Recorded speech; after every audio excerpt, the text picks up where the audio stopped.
राजनीतिक और गैर राजनीतिक दलों के द्वारा रैली निकाली जा रही है। सरकार के खिलाफ प्रदर्शन का ताजा नजारा समस्तीपुर में देखने के लिए मिला है। तस्वीरें आपके टीवी स्क्रीन पर है, जहां अखिल भारतीय किसान संघर्ष समन्वय मोर्चे के बैनर तले रैली निकालकर प्रदर्शन किया गया। इस दौरान एआईकेएस के समर्थकों ने सरकार के खिलाफ नारेबाजी की और साथ ही कृषि कानून वापस लेने की मांग की गई। मोदी सरकार जवाब दो, जवाब दो, जवाब दो। किसानों पर हमला क्यों मोदी सरकार जवाब दो, जवाब दो। इस खबर पर हमारे साथ हमारे संवाददाता कैसर खान फोन लाइन पर जुड़ गए हैं। कैसर, किसान आंदोलन का जो दायरा है वो लगातार बढ़ता जा रहा है। तस्वीरें समस्तीपुर से भी वैसे ही दिख रही हैं। क्या कुछ पूरी जानकारी है और किस तरह की स्थिति और किस तरह का माहौल समस्तीपुर में देखा गया किसान आंदोलन के दौरान? जी, मैं आपको बता दूं कि समस्तीपुर में किसान कृषि बिल के खिलाफ लगातार जो है किसान संगठन हो या कई वामपंथी दल हो, आरजेडी और राजद के, कांग्रेस के कई दल जो है इस बिल के विरोध में लगातार समस्तीपुर की सड़कों पे और इस बिल का विरोध करते हुए नजर आ रहे हैं। आज मैं आपको बता दूं, इस बिल के विरोध में सभी वामपंथी दल, महागठबंधन के घटक दल जो है इस बिल के विरोध में समस्तीपुर शहर के कई चौक चौराहे से एक जुलूस निकालकर और समस्तीपुर समाहरणालय गेट पे आके एक सभा में तब्दील हो गई। सभी लोग का एक ही कहना है कि जो किसान कृषि बिल जो है, इस बिल को जो है केंद्र सरकार जल्द से जल्द वापस ले, नहीं तो आंदोलन और भी आगे तेज होगा। जी राणा।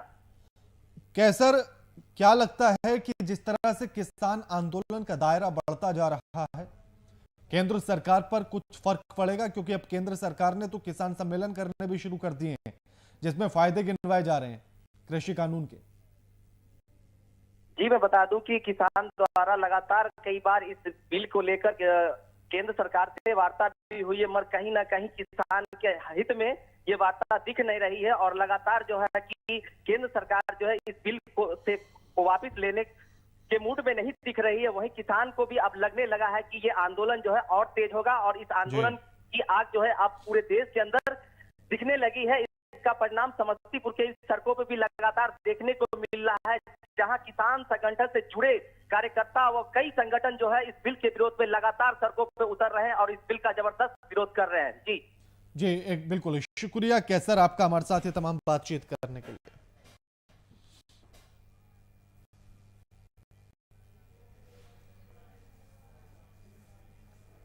कृषि कानून को लेकर किसान आंदोलन पर बिहार बीजेपी ने विपक्षी दलों पर बड़ा सियासी हमला बोल दिया है। पार्टी के प्रदेश प्रवक्ता डॉक्टर रामसागर सिंह ने मोकामा में मीडिया से मुखातिब होते हुए कहा कि कांग्रेस समेत तमाम टुकड़े टुकड़े गैंग ने कृषि कानून पर किसानों को गुमराह किया है। इस कानून से देश के किसानों को बड़ा फायदा होगा।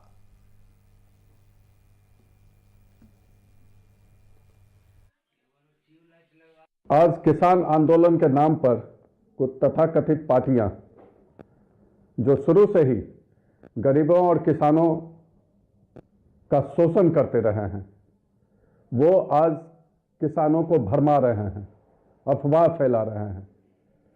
जो एमएसपी की बात करते हैं, तो एमएसपी इस कानून, कृषि कानून बनने के बाद भी प्रधानमंत्री नरेंद्र मोदी जी की सरकार ने एमएसपी 6 फसलों का एमएसपी बढ़ा करके दिए हैं, जिसमें चना और मसूर भी है।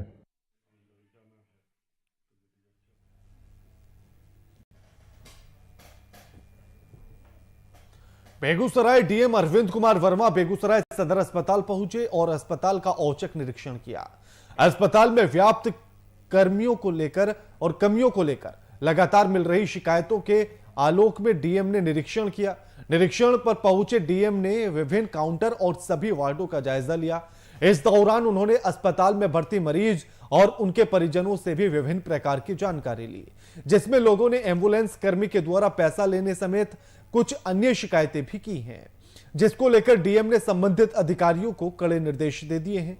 निरीक्षण के दौरान किसी भी वार्ड में रोस्टर नहीं लगाए जाने पर डीएम ने नाराजगी जताई है। वहीं इस दौरान कई मेडिकल स्टाफ और एक डॉक्टर अनुपस्थित पाए गए।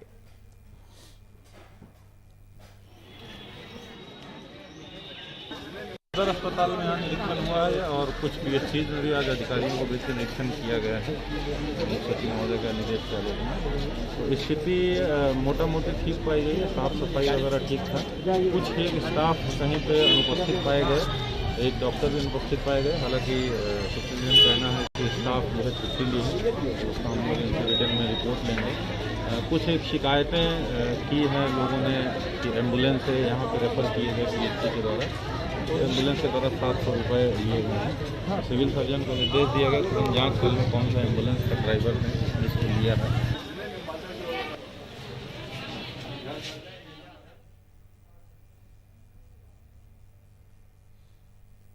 सहरसा में जिलाधिकारी कौशल कुमार सदर अस्पताल का औचक निरीक्षण उन्होंने किया और इस दौरान इलाज के लिए अस्पताल पहुंचने वाले रोगियों से भी फीडबैक लिया गया।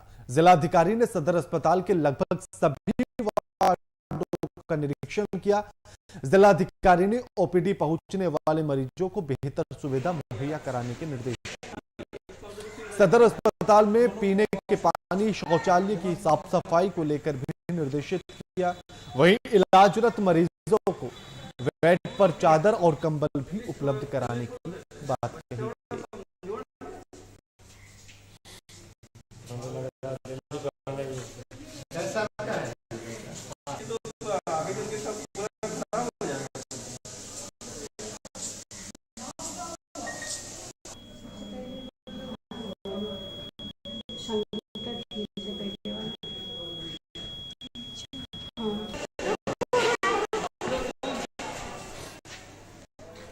डीएम ने सहरसा अस्पताल का निरीक्षण किया और तस्वीरें आपकी टीवी स्क्रीन पर हैं, जहां इलाज के लिए जो अस्पताल में रोगी पहुंच रहे हैं उनसे भी फीडबैक लिया गया। सदर अस्पताल के लगभग सभी वार्डों का निरीक्षण किया गया। जिलाधिकारी ने ओपीडी पहुंचने वाले मरीजों को बेहतर सुविधा देने की बात कही। सदर अस्पताल में पीने के पानी, शौचालय, साफ सफाई को लेकर निर्देशित किया गया है। इलाजरत मरीजों को बेड पर चादर और कंबल भी उपलब्ध कराने की बात कही गई है।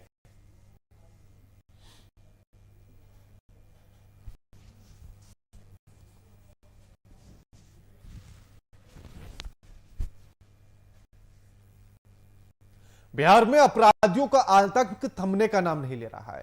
अपराधी दिन दहाड़े घटनाओं को अंजाम देकर कानून को खुलेआम चुनौती दे रहे हैं। अपराधियों के बेलगाम होने का ताजा मामला सामने आया है मुजफ्फरपुर के सदर थाना क्षेत्र से, जहां अपराधियों ने घर पर चढ़कर एक व्यक्ति को गोली मार दी, जिसके बाद अपराधी फरार होने में सफल रहे। घटना की सूचना के बाद स्थानीय लोगों के आनन फानन में पीड़ित को अस्पताल लेकर पहुंचे। डॉक्टर्स ने व्यक्ति को मृत घोषित कर दिया। घटना की सूचना मिलते ही पुलिस दल बल के साथ मौके पर पहुंची और प्राथमिक छानबीन में पुलिस ने मौके से 3 खोखा बरामद किया है।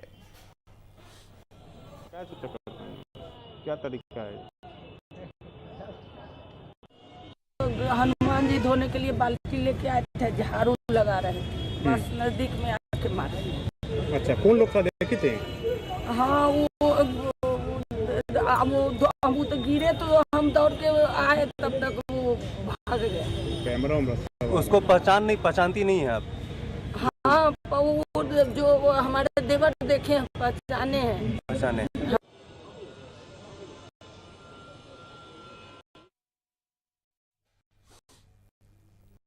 इस खबर पर हमारे साथ हमारे संवाददाता शिवशंकर झा फोनलाइन पर जुड़ गए हैं।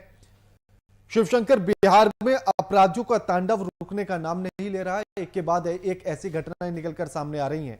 ये जो आज घटना घटी है कि एक व्यक्ति को उसके घर में घुस के गोली मारी गई है, पूरी जानकारी क्या कुछ है शिवशंकर? जी, मैं बताते चलूं कि बेखौफ अपराधियों का तांडव मुजफ्फरपुर शहर में लगातार जारी है और जारी रहने के साथ साथ आज एक घटना घटती है, दूसरी कल सुबह फिर आज दूसरी घटना घटी। इस तरह की लगातार नीतीश राज्य सरकार सुशासन विभाग की सरकार में लगातार कहते जा रही है ये लोग कि मैं आज डीआईजी रात्रि गश्ती करेंगे, तो पुलिस कहती है कि मैं डाल तो अपराधी कहता है कि मैं पास चलूंगा, और इस तरह की घटना को लगातार अंजाम देते जा रहे हैं। प्रतिदिन एक न एक हत्या मुजफ्फरपुर शहर में होती जा रही है, जिसके कारण है कि आज भी एक बाथरूम शौच के क्रम में आज उनके गोली मार के हत्या कर दी गई। कल भी एक व्यक्ति व्यक्ति को गिरफ्तार गोली मार दी गई थी। जी शिवशंकर, ऐसे में क्या समझा जाए कि जो नेक संवाद के तहत समीक्षा बैठक कर रहे हैं मुख्यमंत्री नीतीश कुमार और जिसमें अधिकारियों को निर्देश दिए गए हैं कि अपराध के ग्राफ को कम करने के लिए ठोस कदम उठाए जाएं, क्या समझा जाए कि ये सिर्फ औपचारिकताएं हैं, ये ढोंग है? अगर अपराध की जो ग्राफ है वो इसी तरह बढ़ेगा तो फिर? जी पूर्ण रूप ये ढोंगी नजर आ रही है। सरकार लाख दावा कर रही है, ये सुशासन बाबू की सरकार लाख दावे कर रहे हैं। चौथी बार भी मुख्यमंत्री की सरकार बनी है, उसके बाद भी लगातार ये कहर जारी है, लूट हत्या बलात्कार लगातार जारी है। शुक्रिया शिवशंकर आपका हमारे साथ ये तमाम बातचीत करने के लिए।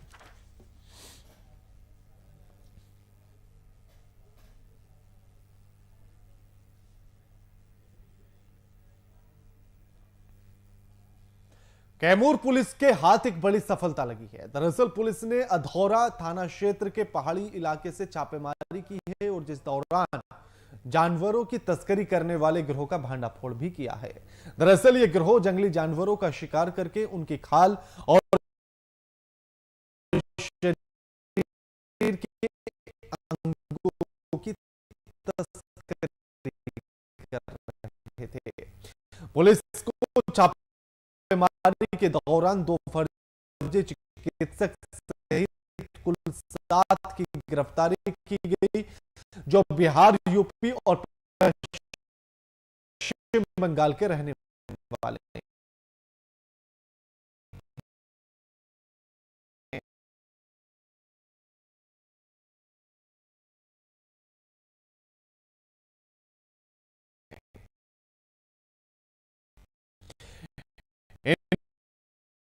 इनके पास से एक तेंदुए की खाल, 5 किलो पेंगुइन की खाल और नकदी सहित कई जानवरों के दांत समेत कई चीजें बरामद हुई हैं। फिलहाल पुलिस मामले की जांच कर रही है।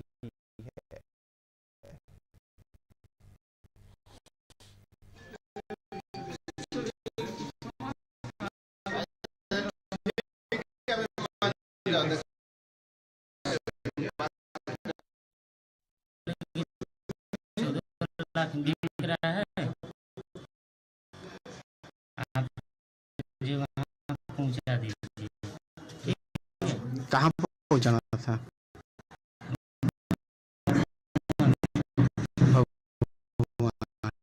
भभुआ में होटल में संजय नाम के रुके हुए थे, दिल्ली के गुड़गांव के थे, और एक थे सिवान के अपना परिचय बता रहे थे। ठीक है, दोनों लोग यहाँ पे नहीं है सर। तो वो हम जो है सुमंत हैं, उनके माध्यम से मनोज जी बोले कि आप वहाँ चले जाइए। तो सुमंत के माध्यम से सुमंत उनको ले गए वहाँ पे और वहीं बताया। मिली थी कि यहाँ भभुआ में एक होटल के पास ये लोग कुछ तस्कर जो हैं ये बिक्री करने के लिए आने वाले हैं।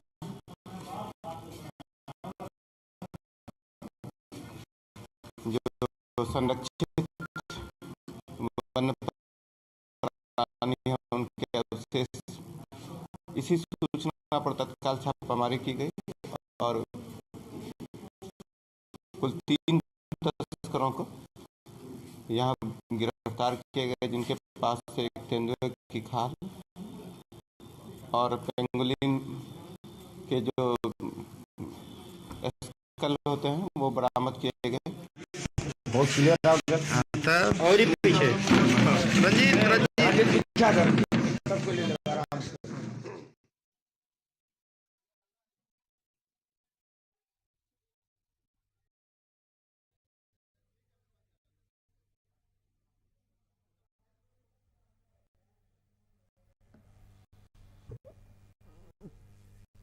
बिहार में अपराधियों का हौसले लगातार बुलंद होते जा रहे हैं और ताजा मामला मुजफ्फरपुर का है, जहां पर बेखौफ अपराधियों ने एक 45 साल के ईंट कारोबारी की गाड़ी पर ताबड़तोड़ गोलियां बरसा दी। गोलीबारी के बाद कारोबारी को अस्पताल में भर्ती कराया गया, जिस दौरान कारोबारी ने दम तोड़ दिया। फिलहाल पुलिस मामले की जांच कर रही है।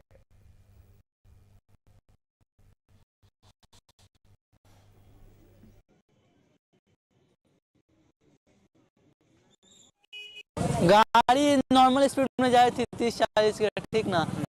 आगे कार आया तो पापा रोक के स्पीड कम किए तो पीछे से 2 बाइक आया तो बाइक वाला रोका, पापा का थोड़ा शीशा खुला हुआ था तो बंदूक निकाला और लोग गोली मार दिया। अच्छा, पापा रिक्वेस्ट भी किए हैं? हाँ, रिक्वेस्ट किए छोड़ देने के लिए। चेहरा और आप लोग पहचाने? मास्क पूरा लगा हुआ था, ढका हुआ था चेहरा। 2 अपाची बाइक था। वहाँ के ग्रामीण लोग थे, वहीं से फ़ोन लोग किया कि गोली वहाँ लग गया है एक आदमी को। अच्छा। 2 अपाची वाला घेर कर गोली मार दिया है। तो हम लोग थाने के बगल में थे अपने गश्ती क्रम में, वहाँ से हम लोग सुने, वहीं से दौड़ पड़े हम लोग गाड़ी में बैठकर। वहाँ पर गए पीओ पर तो यही 4 खोखा मिला हमको। खोखा मिला? हाँ, वहाँ के लोग पब्लिक लोग बताया कि नहीं, माँ जानकी में लोग लेकर भाग गए।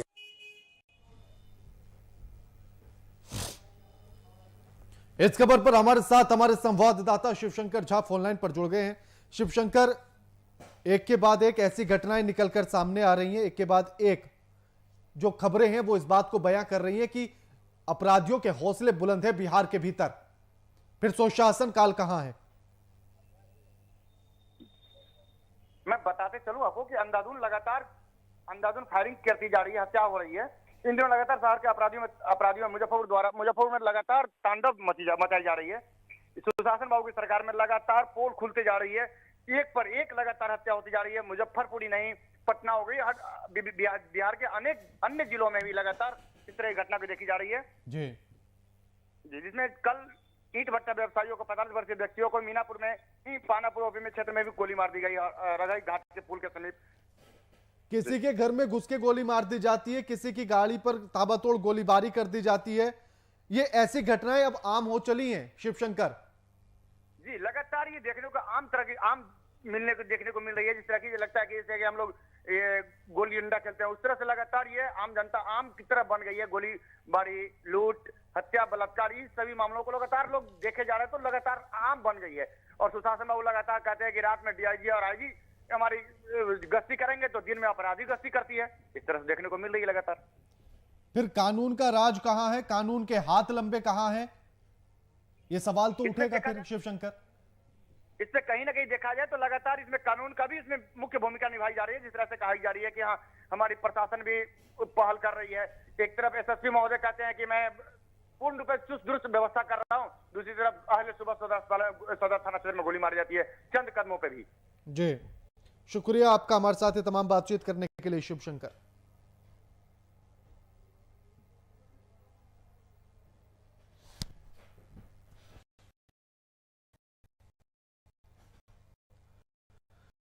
बिहार में किसान आंदोलन को समर्थन देने और इससे तेज करने के लिए आरजेडी बड़े आंदोलन की तैयारी कर रही है।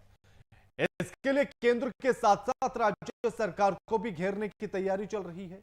इसका पूरा ब्लूप्रिंट आरजेडी के वरिष्ठ नेताओं, प्रदेश अध्यक्ष जगदानंद सिंह, शिवानंद तिवारी, प्रेम कुमार मणि, आलोक मेहता आदि ने मिलकर तैयार भी कर लिया है।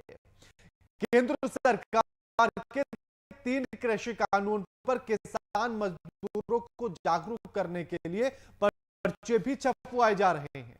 पार्टी ने तय किया है कि 23 दिसंबर को पूर्व प्रधानमंत्री चौधरी चरण सिंह की जयंती को व्यापक स्तर पर मनाया जाएगा। इस अवसर पर पटना में भी बड़ा आयोजन किया जाएगा, जिसमें तेजस्वी यादव भी मौजूद रहेंगे।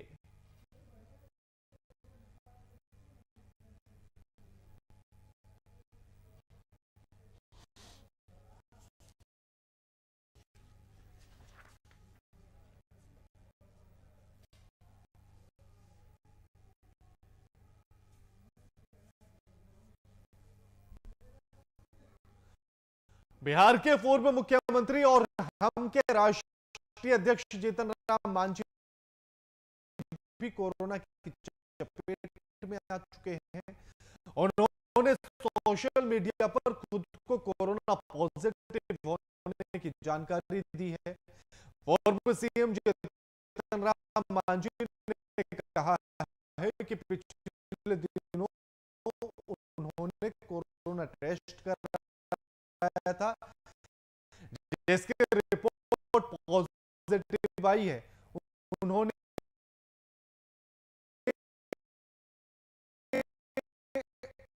उन सभी लोगों को अपना कोरोना टेस्ट कराने का आग्रह किया जो पिछले एक सप्ताह के भीतर उनके संपर्क में आए हैं।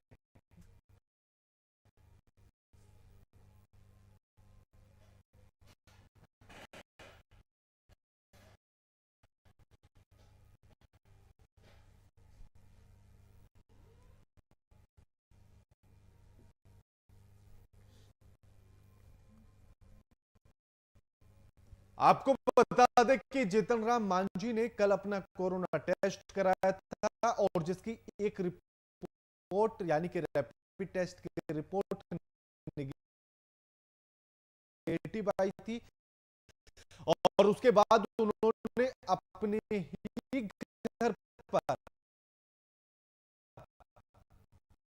अपने पार्टी के कार्यकर्ता के साथ बैठक की थी, जिसमें उनकी पार्टी के तमाम विधायक और विधान परिषद के सदस्य उसमें मौजूद थे। और यह बैठक इसलिए की गई थी ताकि पार्टी का अगला राष्ट्रीय अध्यक्ष कौन हो, उसका चुनाव 18 दिसंबर को होना है, उसको लेकर चर्चा की गई थी। लेकिन ऐसे में उनकी रिपोर्ट आज जब पॉजिटिव आई तो उन्होंने इस बात की जानकारी को अपने ट्विटर पर साझा किया और जो लोग उनके संपर्क में आए हैं उन सभी से आग्रह किया गया कि वो भी सतर्क रहे, एहतियात बरतें, सावधानी बरतें और साथ में अपनी कोरोना की जांच भी करा लें ताकि समय रहते इस बीमारी से निपटा जा सके। लेकिन ऐसे में इस बात को लेकर पूर्व मुख्यमंत्री जीतन राम मांझी को लापरवाह कहा जा सकता है कि जिस तरह से कल जब उनको कुछ लक्षण लगे थे अपने सर्दी और जुकाम होने को लेकर तो उन्होंने उसके बाद भी भले ही रैपिड टेस्ट की रिपोर्ट नेगेटिव आ गई थी, लेकिन उसके बाद भी एहतियात बरतना बेहद आवश्यक था क्योंकि कोरोना की गाइडलाइंस में यह साफ तौर पर लिखा हुआ है कि यदि आपको खांसी जुकाम या कुछ भी इस तरह के लक्षण दिखते हैं तो एहतियात बरतें। लेकिन उसके बाद भी उन्होंने अपनी पार्टी के तमाम लोगों के साथ बैठक की, चर्चा की।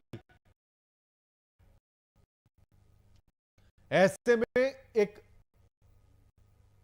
बड़ी अनहोनी भी हो सकती है। अब न जाने उनमें से कितने लोग और पॉजिटिव निकल कर आए। प्रार्थना यही है ईश्वर से कि कोई और पॉजिटिव ना हो, लेकिन इस तरह की लापरवाही जो पूर्व मुख्यमंत्री जीतन राम मांझी के द्वारा की गई ये गलत है।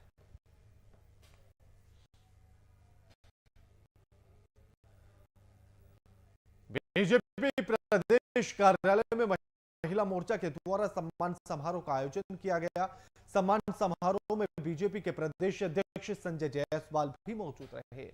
महिला सम्मान कार्यक्रम में बिहार के डिप्टी सीएम रेणु देवी सहित बिहार की महिला विधायकों को भी सम्मानित किया गया। वहीं बिहार की डिप्टी सीएम रेणु देवी ने कहा है कि महिलाएं बीजेपी में सम्मिलित हैं, वह देश के निर्माण में काम कर रही हैं। साथ ही बंगाल की मुख्यमंत्री ममता बनर्जी पर निशाना साधते हुए कहा कि वह भी महिला है मगर देश तोड़ने का काम कर रही है।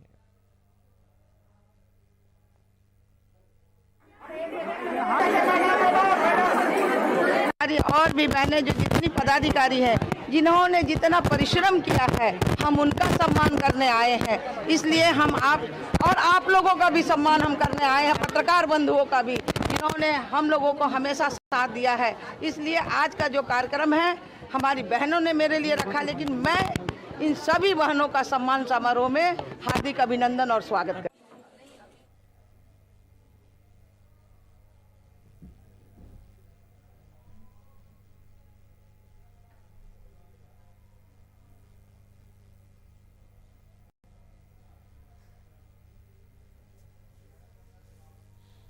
डॉक्टर की लापरवाही पर परिजनों ने हंगामे की खबर अक्सर सामने आती रहती है, पर ताजा मामला धनबाद से सामने आया है, जहां पर झरिया के मातृ सेवा सदन में एक प्रसूता की मौत के बाद लोगों ने जमकर वहां बवाल काटा और अस्पताल में तोड़फोड़ भी की गई।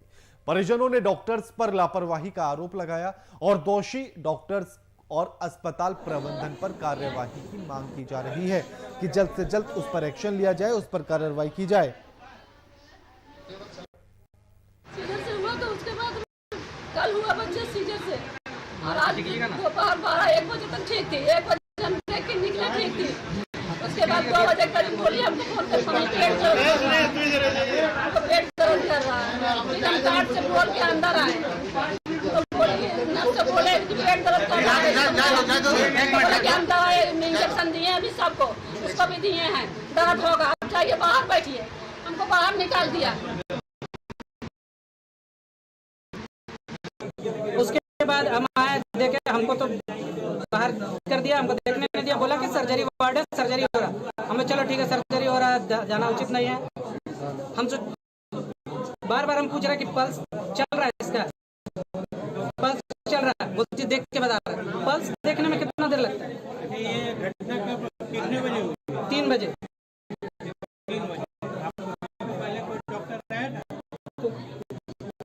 इससे पहले कोई डॉक्टर सुबह अगर आया होगा तो आया होगा, उससे पता नहीं। मेरी मां थी, डॉक्टर को हम बुलाते रह गए, दौड़ते रहते हैं, देखते हैं, बताते हैं, उसके बाद से कहाँ अंतर ध्यान हो गई कोई पता नहीं है अभी तक।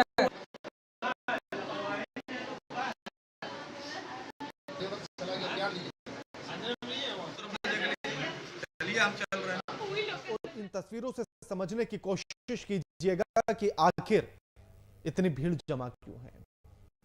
यह तस्वीरें एक अस्पताल की हैं, उस अस्पताल की है जिस अस्पताल में लोग अपनी जिंदगी को हथेली पर रखकर जाते हैं, यह सोचकर कि उसके भीतर बैठने वाले डॉक्टर, जिन्हें धरती का भगवान कहा जाता है, उनकी जिंदगी को बेहतर कर देंगे, आसान कर देंगे और उनको हर बीमारी से निजात दिला देंगे।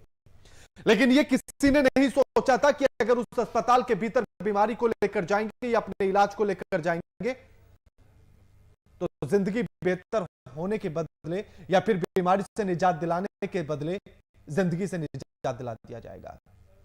कुछ ऐसा ही हुआ इस अस्पताल में, और यह कोई पहला मामला नहीं, इससे पहले भी ऐसे मामले निकलकर सामने आ चुके हैं। अब ऐसे में सवाल यह कि अस्पताल पर कार्रवाई कब?